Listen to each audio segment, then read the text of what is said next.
NFL fans, Houston Texans fans, what is going on? A very busy offseason for the Texans this past year. We're 2 weeks away from the NFL draft, and today we're going to do a 7-round mock draft for your Houston Texans. A lot of holes to fill on this roster with trading Laremy Tunsil to the Commanders, but you get some extra draft picks to kind of fill out this roster, give CJ Stroud some protection and some weapons. Let's get into a 7-round mock draft for your Houston Texans.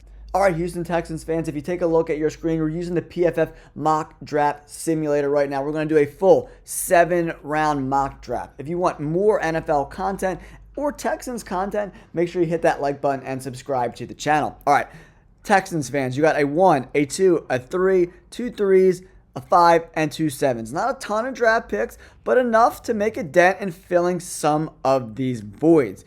Okay, if we take a look at who's left on the board, bringing in a guy like Colston Loveland could be very, very interesting, right?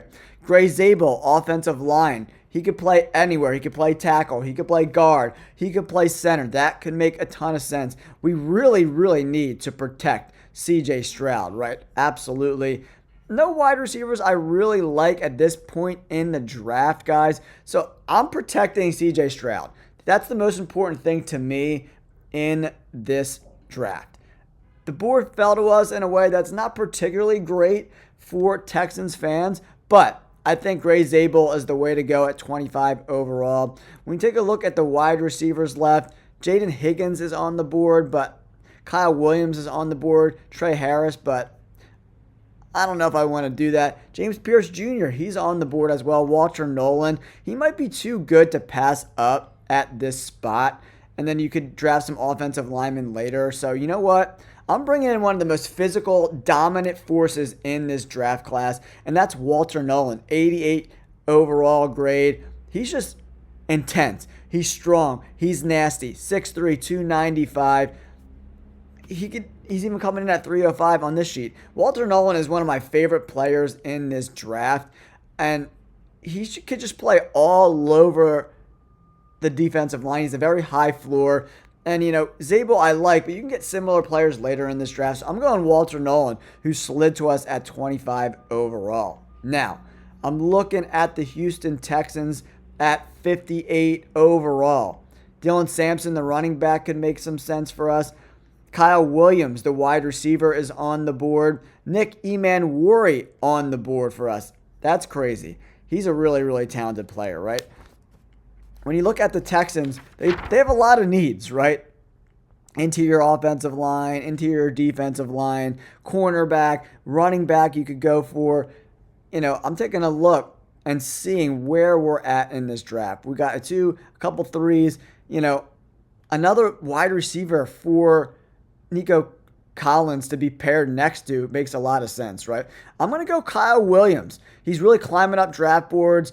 A lot of pundits like Chris Sims really like Kyle Williams and think he's like a top 3 guy in this draft. He fell to us at 58. I'm going to go Kyle Williams, the wide receiver, at this pick. Now, we're round 3, pick 15 overall in the 3rd round, 79 overall. Taking a look, who's left on the board here? Jalen Knoll, another wide receiver that I really like, is on the board. But offensive line, Ozzie Trapillo, Marcus Mbow on the board here. They're definitely players we got to take a look at, you know. Terrence Ferguson, Josh Farmer on the board. Elijah Roberts, the edge defender. He could definitely be in play here for sure. He's more of a 3-4 D lineman than an edge, in my opinion, because of his size, right? But Tate Ratledge, a really, really good guard, interior offensive line. He might be really hard to pass up. You know, he's an excellent offensive lineman. I'm going to go Tate Ratledge at 79 overall. Now, we're picking 10 players later at 89 overall, right? Taking a look who's left on the board. There are some good tackles. Charles Grant on the board. He could definitely play tackle for the Texans. Okay, hear me out. He's got almost 35-inch arms. Extremely physical guy. He's already come into the Philadelphia Eagles for a top 30 visit. Excellent run blocker, great pass blocker. We need offensive line help. We got a really good guard. Let's bring in a tackle, 3-year starter at left tackle. He's got stretch arms, strong arms, especially because he's not super tall, 6'4", over 300 pounds. Great athleticism if you want to be pulling the tackles around, getting to the next level. Charles Grant goes to the Texans at 89 overall. So far, we're revamping the offense. We got a really good interior defensive lineman to help out the pass rush. And then we went Kyle Williams, Tate Ratledge, Charles Grant. We got a receiver and two really good offensive linemen, right? Now, I want to take a look at cornerback. Malachi Moore is on the board. He's really shooting up draft boards. The safety could definitely be in play. I want to look at running back. Kyle Monangai is on the board. Bhayshul Tuten, guys, that's where I'm going. Bhayshul Tuten is the fastest running back in this draft class. I think he ran in the 4.3s.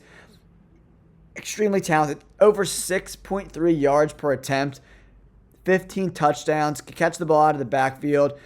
Just a different player. More of a speed guy than Joe Mixon. Bhayshul Tuten goes to the Texans in the 5th round. Now, I want to go defense in these last two picks.